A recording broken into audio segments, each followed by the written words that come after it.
പ്രത്യാശയുടെ സമൃദ്ധിയിൽ പ്രതിഫലമുണ്ട്. എന്തിനെല്ലാമാണ് പ്രതിഫലമുള്ളത്?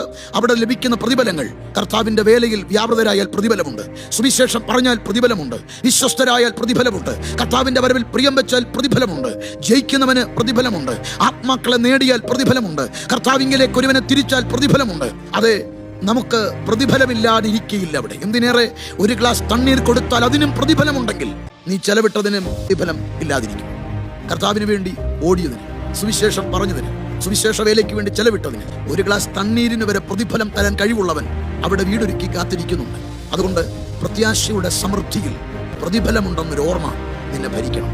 കർത്താവിന് വേണ്ടി ഇറങ്ങിയിട്ട് ദീർഘവർഷങ്ങളായി ഓടി വേദികളിലൊന്നും 4 ആൾ കൂടെ നടത്തോ അറിയുന്നിടത്തോ പടം വന്നില്ലെന്ന് കരുതി ക്ഷീണിക്കാതെ, ഇവിടെ പടമില്ലെങ്കിലും സ്വർഗത്തിൽ നിനക്കു വേണ്ടി പ്രതിഫലം കരുതി കാത്തിരിക്കുന്ന ഒരു പിതാവുണ്ട്. ഓടാകൂടി വിശുദ്ധരണിനിരക്കുന്ന വേദിയിൽ നീ ഓടിയതിന്റെ പ്രതിഫലം അവിടെ പ്രാപിക്കും.